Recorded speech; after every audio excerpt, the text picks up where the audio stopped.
말씀을 나누고자 합니다. 오늘은 그 첫 번째 시간으로 심령이 가난한 자로 정했습니다. 주보에는 심령이 가난하고 애통하는 자라고 나와 있는데 애통하는 자까지는 연구가 덜 되어서 오늘은 심령이 가난한 자까지 하도록 하겠습니다. 산상수훈이 약간 넘지 못할 넘사벽처럼 부담스럽게 다가온다라고 하는 많은 이들을 보게 됩니다. 팔복은 어떻습니까? 복이 있다라는 선언은 너무 좋은데 조건부와 같이 앞에 턱하니 심령이 가난한 자, 애통하는 자, 줄이고 목말라야 하고 이런 조건들 때문에 희망을 줘야 할 복에 대해서 그 선언이 우리에게 너무 멀게 느껴집니다. 그런데 팔복의 진수를 이해하기 위해서는 우리에게 필요한 것이 있습니다. 그것은 바로 구조적이고 영성적인 눈입니다.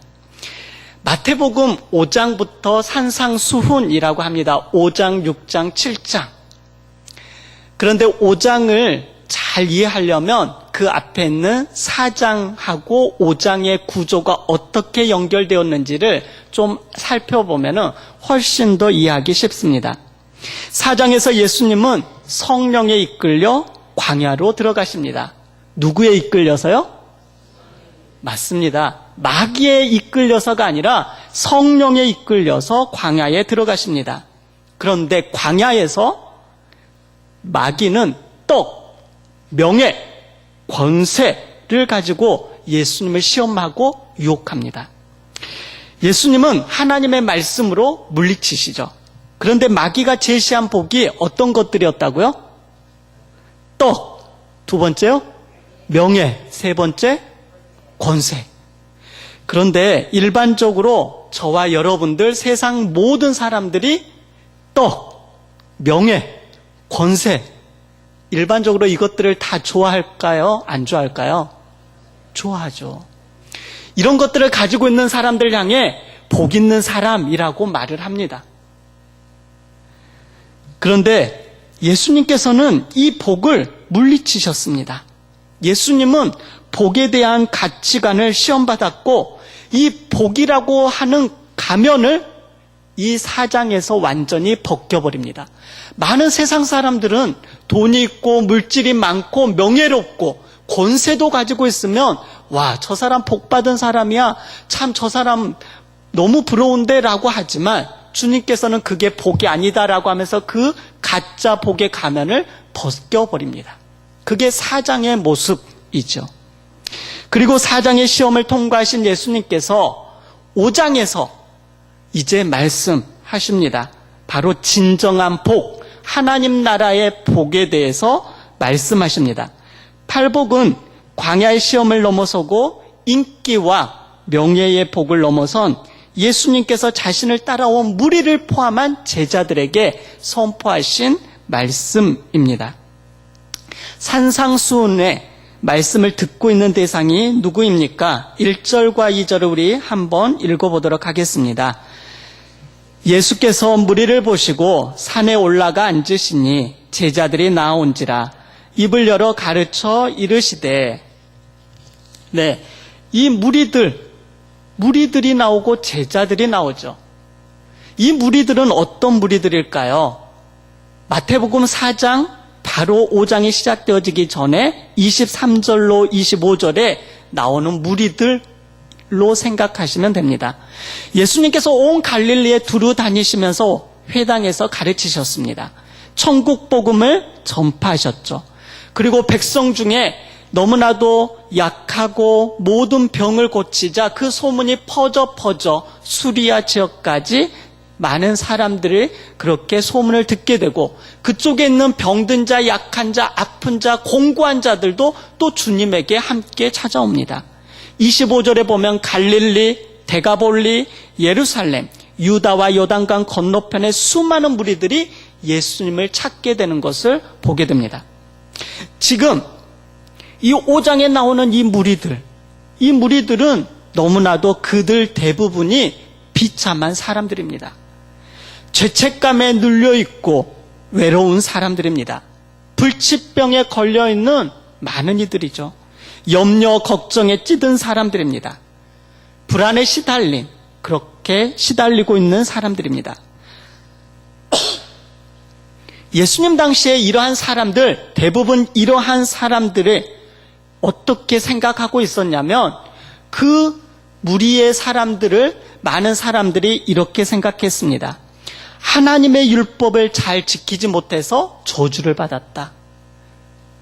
저렇게 질병 가운데 있다. 하나님의 은총을 받지 못한다. 라고 그렇게 생각하였습니다. 이게 그 시대의 사람들이 가지고 있었던 생각의 틀, 통념입니다. 부자이거나 권력을 가진 사람들은 어쩜 저렇게 부자이고 또한 율법을 잘 지킬까? 저 사람들은 복을 받았고 하나님의 말씀을 잘 지켰기 때문이야 라고 그렇게 또 생각을 했겠죠. 내가 지금 이렇게 지지리로 고생하고 있는 것은 하나님의 율법을 지키지 못했기 때문이야 라고 생각하는 사람들이 대다수였고, 또한 그렇게 가난하고 억눌려 있고 짓눌려 있는 사람들에 대해서도 저 사람들은 하나님의 말씀을 따르지 않는 자들, 그렇게 율법의 잣대로 판단하였습니다. 예수님 앞에 모인 사람들은 당시 생계나 신분으로 차별에 의해 율법을 지키지 못하고 소외된 사람들입니다. 결코 하나님의 복을 받을 수 없다고 비판을 받고 자기 스스로도 나는 복을 받을 수 없는 사람이야 라고 생각하는 사람들이었습니다. 당시 심령이 가난한 자, 애통하는 자는 아무것도 이룰 수 없는 존재, 모두 다 그렇게 생각했습니다. 지금은 어떻습니까? 심령이 가난한 자, 애통해하는 자, 그 사람들을 지금 현재 우리가 살고 있는 사람들은 복되다라고 하고 있습니까? 그렇게 말한 사람 없죠. 그런데 그들에게 예수님께서는 아니다라고 말씀합니다. 너희가 복이 있다, 그렇게 선포하는 거죠.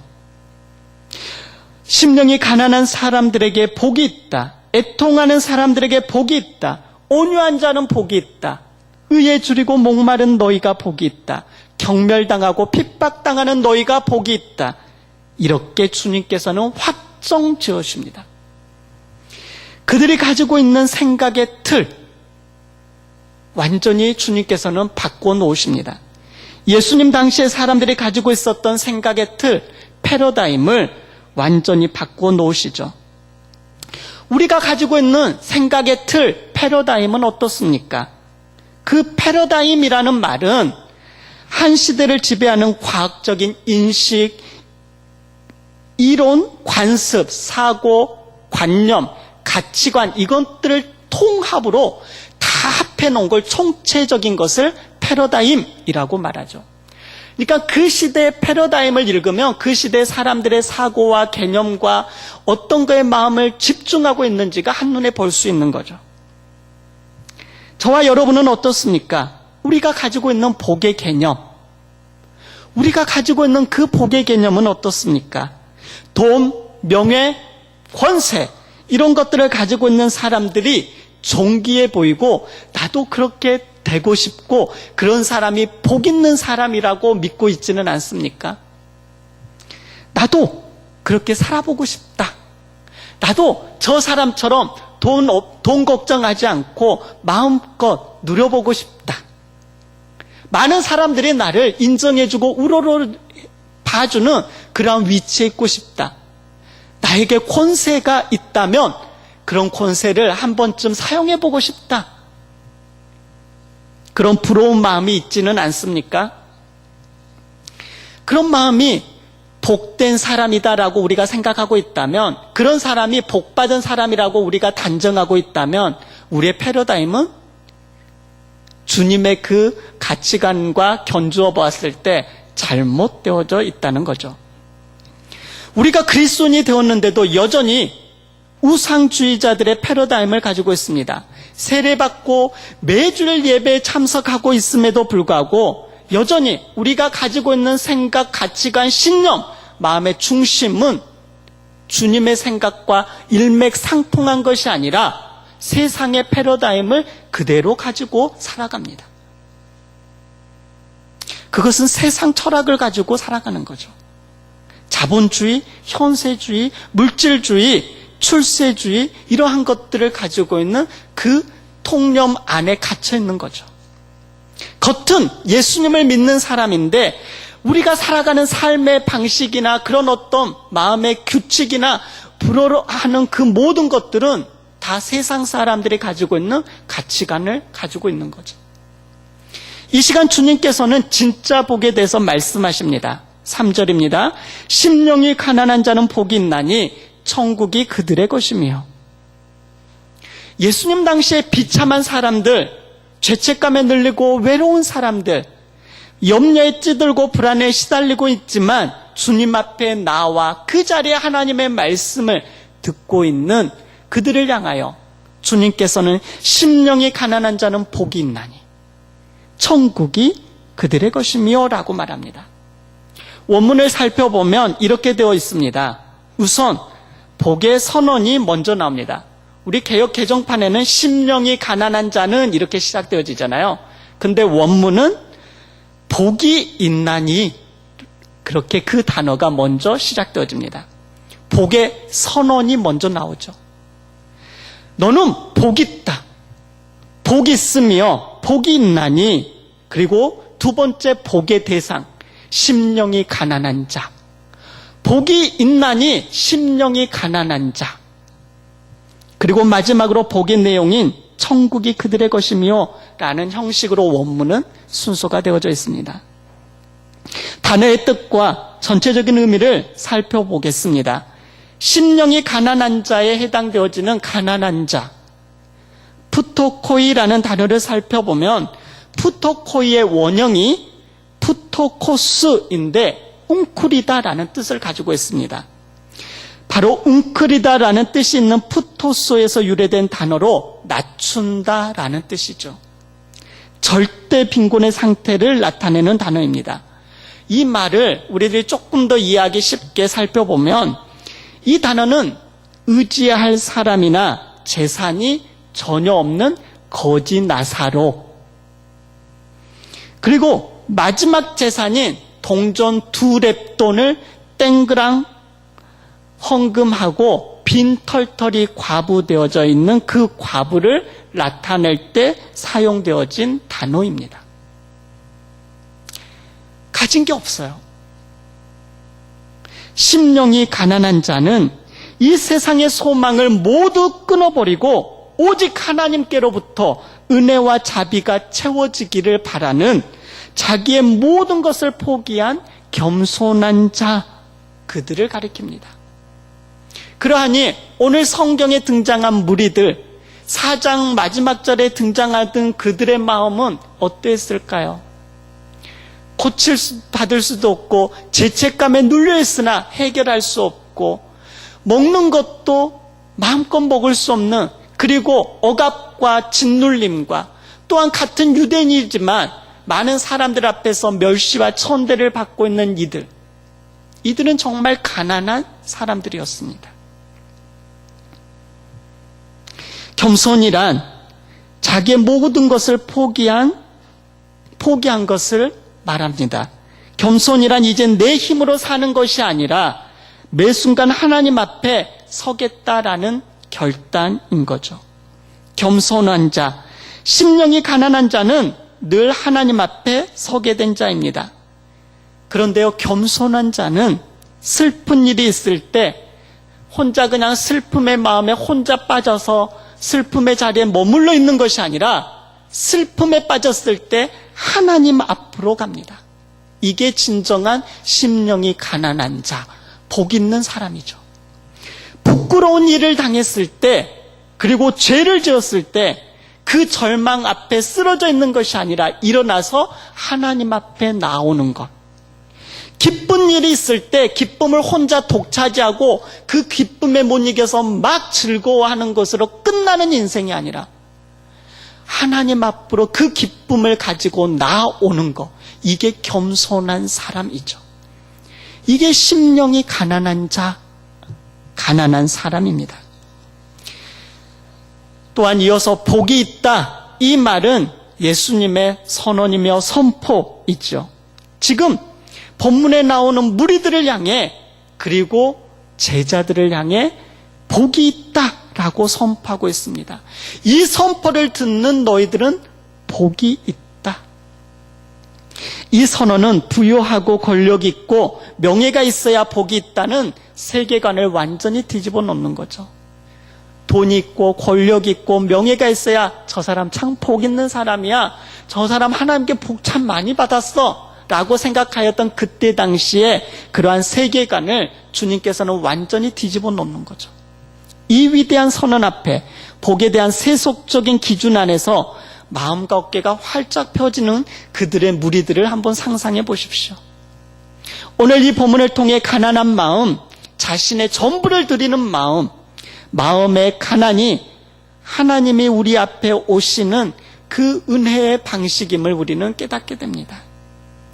세상 사람들은 어떤 사람들에게 갈채와 박수를 보냅니까? 무엇인가를 성취한 사람들을 향하여 와, 저 사람 참 대단해.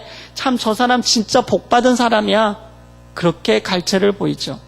하지만 천국은 자신이 처한 어두운 상황, 상처, 두려움에도 불구하고 자신이 가진 모든 것을 하나님 앞에 드리기로 결단하는 사람들을 향하여 천국은 그 사람을 향하여 갈채를 보냅니다. 뭔가를 이루었다. 그게 아니라 어떠한 상황과 어려움과 두려움에도 불구하고 자신이 가지고 있는 그 마음을 하나님 앞에 드리는 것, 그 사람을 향하여 갈채를 보내죠. 세상 사람들은 명문 집안 출신이자 당대 최고의 학자인 가말리엘 문화에서 공부하였던 지식인인 바울이 되기 전 사울에 대해서 박수를 보냈습니다. 갈채를 보냈죠. 하지만 천국의 시민들은 너무나도 가난해진 그 바울을 향하여 복되다. 바울을 향하여 가난해진 그 바울을 향하여 복되다라고 선언합니다. 물질, 명예, 그 모든 것들이 다 배설물로 여겨지고 정말로 아무것도 아닌 것처럼 여겨지고 잠자리도 그냥 아무 데서나 뒹굴고 또한 감옥에도 갇히고 여러 가지 핍박을 당하고 죽을 고비도 넘기는 그 사람을 바울을 향하여 천국은 그를 향하여 박수갈채를 보내고 있죠. 세상 사람들은 풍요로운 삶, 돈과 성공, 성취, 풍요로운 삶 아니하는 그러한 인정받는 사람들을 향하여 갈채를 보냈지만 진정으로 복 있는 사람은 가난한 심령으로 하나님을 의지하고 하나님의 말씀을 붙들고 사는 사람임을 우리에게 가르쳐주고 있습니다. 그렇다면 저와 여러분은 어떻습니까? 사랑하는 강서가족 여러분, 이렇게 심령이 가난한 자가 복이 있는 것입니다. 천국이 바로 이러한 사람의 것임을 주님은 산상수원 첫 번째 메시지에 입을 열면서 선포하고 있습니다. 사랑하는 강서가족 여러분, 내 스스로가 기존에 가지고 있던 복에 대한 개념을 이제 새롭게 재정립할 때입니다. 성공이 복 있는 게 아니라, 돈을 많이 가지고 있는 게 복 있는 것이 아니라, 다른 많은 사람 앞에 인정받는 것만, 그것만이 복 있는 것이 아니라, 권세를 얻었다고 해서 나는 성공했어, 그렇게 복의 사람이라고 스스로 자부하는 것이 아니라, 이제 우리 주님이 말씀하시는 심령이 가난한 자, 이 사람의 진정한 복 있는 사람임을 다시 한번 재정립하길 우리 주님은 원하십니다. 이제 내 힘으로 사는 것이 아니라 어떠한 순간에도 겸손하게 하나님 앞에 달려가는 것, 이게 복 있는 사람입니다. 매 순간 힘든 일이 있을 때도, 기쁜 일이 있을 때도, 죄를 지었어도, 절망 가운데 쓰러져 있을 때도 주님 앞에 달려가는 사람, 그 사람이 복이 있는 사람입니다. 이제 주님만을 의지하며 사는 삶을 가장 중요한 가치관으로 삼고 살기를 우리 주님은 원하십니다. 사랑하는 강서가족 여러분, 살펴보십시오. 우리가 이렇게 조금만 살펴보면 나도 너무나도 가난해져 있고 아파하고 있고 쓰러져 있는 내 마음의 한쪽 구석을 보게 됩니다. 나만 그럴까요? 내 가족 중에 말은 하지 않아서 그렇지 내 남편, 자녀들 또한 무너져 있고 아파하고 있는 마음이 너무나도 가난해져 있는 가족들이 너무 많이 있습니다.